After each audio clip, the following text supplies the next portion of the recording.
Cole Palmer couldn't give Chelsea Football Club 1 week without being in drama. Why does drama follow this club? All of a sudden, Instagram hits again. One of the players, in this case Cole Palmer, decides to go and make a comment that makes Twitter go rampant, makes the fan base get annoyed, and Enzo Maresca is getting beaten with another stick. I'm going to tell you what was said. We're going to cover it. Is it that deep? The reality is, it was not needed. Whether it's that deep or it's not that deep, it was not needed. Furthermore, Chelsea are looking to buy 2 players between the 1st of June and the 10th of June. Why? The extended transfer window. Why? They want him for the Club World Cup. The 2 players, well, apparently is Liam Delap, and he's got a straight choice. 3 different sources coming out with that, between Manchester United and Chelsea, and Gittins from Dortmund. Is that inspiring? Not for me. Am I excited? Not at all. But we have to cover these stories because the reality is they are real. They are absolutely real. They are going to happen. All the signs are pointing towards it, and we need to cover it. So let's get started. Buckle up. Maybe some of you will be excited about the ideas of Gittins on the left wing and Delap in the number 9 position, but we have to cover it. Let's get started.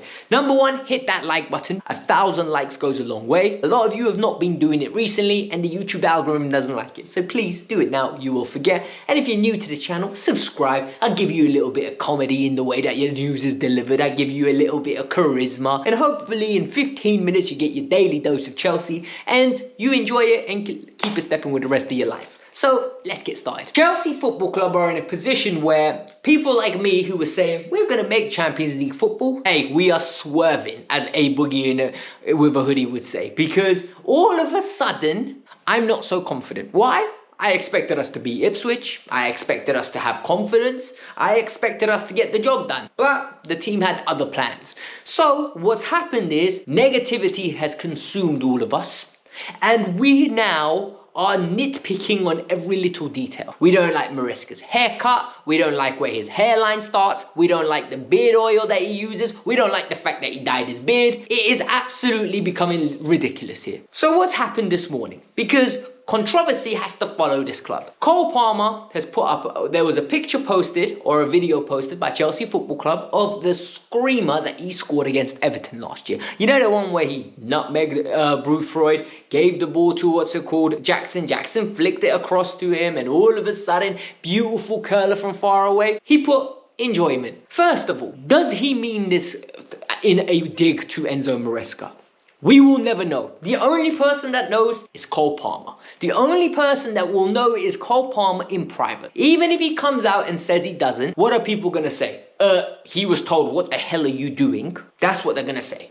However, is it a silly thing to do? 100% it's a silly thing to do. Because you work for a club in Chelsea Football Club who's at the moment is in turmoil. You wouldn't think that we're fighting for top 4. The way the fans are angry, the way the fans are against the manager, any little thing you say is going to get taken out of context, and people are going to be getting angry. So the reality is this a shot at Enzo Maresca? I don't think so. However, it would be very silly of him to take this shot. And I'm going to explain to you. Number 1, he said this in the past. He loves that goal. He said it to Gianfranco Zola. There's an interview. You can go find it. They were practicing free kicks, and he explained this is the best goal he's ever scored. He had so much enjoyment. And I think he even used the word enjoyment to describe that goal. But furthermore, he's got this year 14 goals in the league, and he's got 8 assists. People are going to say he got 25 last year. He also took 9 penalties last year. We haven't got that many penalties this year.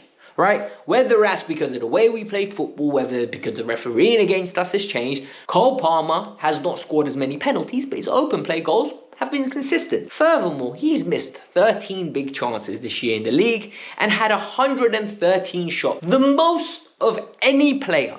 So when people say, oh, he's not being utilized correctly, I'm going to ask you a question. 13 big chances. His conversion rate isn't as good as it was last year. He's had 113 shots, more than anyone else. So clearly he's getting the opportunities, right? People are going to say, no, it's the areas that he's shooting from. I prefer him from the right wing. But I don't want to say that he's regressed as a player, because if he scored his goals, the big chances, at least 2 or 3 more of them, he'd be sitting on 17, 18 goals, and everyone would be talking differently. So what I will say is, his form hasn't been good recently.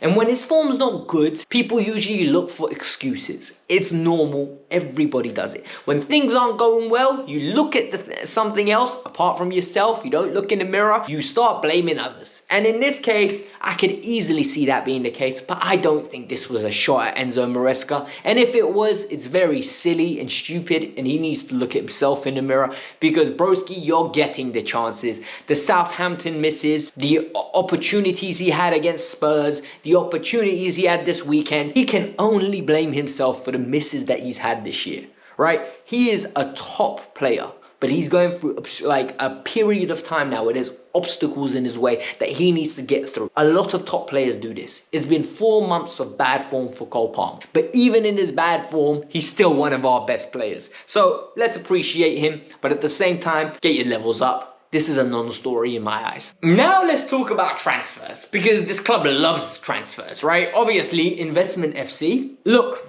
I've said this in the past, I will reiterate this. This team can be a very good team.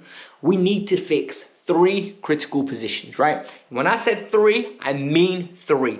We need a centre half that is top tier. We need a goalkeeper that is reliable, and we need a goal scorer that just bags goals. Them ones where if you get me Victor Osimhen, you get me a Bastoni, and you get me a Mike Maignan or a Diego Costa, or even put Petrovic back in goal. We straight away go from being a team that fights for top 4 to a team that's 2nd or 3rd, comfortably looking up at catching Liverpool. That's just the difference that, in my opinion, those 3 players make. Then you start tailoring your car, right, to become the sufficient monster that could go and win a league. However, the club, I believe, we need a left winger.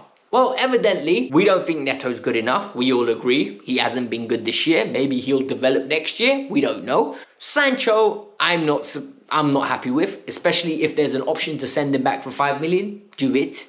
I don't think Neto or Sancho are good enough for Chelsea, before any of you attack me in the comments below. I think we're talking mid versus mid, garbage versus garbage, based on the performances that we have seen this year. Left wing, we don't know what's going on with Mikhailo Mudryk. He wasn't the answer then. Is he really going to be the answer now? But the club have decided to look at Gittins. Reports in Germany are saying the guy has submitted a transfer request. He doesn't want to stay. He wants to come back to England. And Chelsea are in pole position. Of course we are. 20-year-old available. Potential. Chelsea will be available. So what has happened? Chelsea have got a player there on loan, Carney Chukwuemeka, who in my opinion is better than Keenan Dewsbury Hall and should be at Chelsea, but he's not because his wages are high. He's decided to go on loan to Dortmund because the club is trying to up his value. And Dortmund are looking to make a little cheeky bid. Either keep Carney Chukwuemeka for another year, develop him a little bit more, or they buy him outright. Chelsea believe there's a deal potentially to be made between Carney and Gittins, swapping places. Makes sense, right? Chelsea also had the transfer window extended from between the 1st of June till the 10th before the Club World Cup starts. You see a trend here. We are going to be busy during that period. Fabrizio has reported it. Now we need to talk about Gittins. Gittins is a 20-year-old, turning 21 in August. This guy has had, I think, nearly 75, 78 games in the Bundesliga. So fairly experienced in the sense that he's got maybe 3 years of experience. And I've got the statistics that he's got in. Age 17, he had 4 appearances, 0 GNA. No problem. Age 18, 15 appearances. Good. 4 GNA. Age 19, 25 appearances, 5 GNA. This year, he's taken a little step forward. 20 years old, 28 appearances so far, 11 GNA. Whilst for a 20-year-old, that is good. Whilst for a 20-year-old at Dortmund, that is exciting. Chelsea Football Club, that ain't good enough. We need more. I don't need people getting 5 GNA, 11 GNA. I need more. I need people averaging at the back end of the season close to 20s. If we can get 2 wingers that can get us close to 20, you can get a Cole Palmer to give you 20, and you can get a striker to give you 20. Amongst them, that's like 80 goal contributions. And all of a sudden, you've got a competent team where the midfield doesn't need to score. All your reliance can go on your front line with defenders chipping in from every now and then with corners and your fullbacks coming through. However, we don't have that. And we're going to go for another unknown prospect and pay 40 million, and I don't like that. And people are going to say, you like this ownership group. I like elements of this ownership group. I don't like what? I don't like spending money on players like Mudryk, players like Sancho, players like Gittins now. There's just too many unknown qualities. Go and get me Rafael Leão. Honestly, just go and get me Rafael Leão, get me an Osimhen, and get me a proper centre-half. And then we will talk. And if they flop, then you can say, you know what, this is a silly way of doing business. Get Victor Osimhen. Go pay the money. I don't care if he's asking for the Queen's house. Get him the Queen's house. This guy gets goals. We need a goal scorer. Genuinely. The next thing we need to talk about is Delap. So this Delap story is very interesting, you know, because what I've noticed is I think Delap's a good player, right? Good. I don't think Delap is anything special. I really don't. Great ball striking, great physicality. But I've got no evidence to tell me where Delap is going to shine. What is Delap going to do in the long range? What is Delap going to do in the long term? Do we know? Nothing. We know that he can score goals for a relegation battling team. That's all we know. So now, yeah, what is going to happen is Nicholas Jackson and Delap are going to be our vocal points for next year. Because I'm telling you now, we are going to get him. Fabrizio came out yesterday and said it's between United and Chelsea. And then we've had two sources coming out with conflicting reports. The United stand, who have got a lot of sources, especially this year. Mark Goldbridge has been on fire. He told them about Onana leaving, potentially. He's told them other news regarding other players, and everything comes out 2 to 3 weeks later. And he said now, Chelsea are in pole position to get Delap. Delap wants to go there over Manchester United. It is as simple as that. He wants to move to Chelsea over Manchester United. However, Alex Goldberg has said Delap's representatives are getting annoyed with the offer that Chelsea are making in terms of a wage packet. Alex Goldberg is very in the know. He's got great links. 9 out of 10 times he gives you such information that you're like, how the hell does he know that? He obviously knows people in and around the camps. The guy is well-rounded, he's got great contacts, and you can see it. The reality here is, though, I believe these stories. Why? Because Delap fits the profile of players we go after. Go and look last year. John Duran, Samuel Marodian, Liam Delap. Does that not make sense? Unknown quantity ended up being a good player. Unknown quantity ended up being a good player. Delap, maybe an unknown quantity that will be a good player.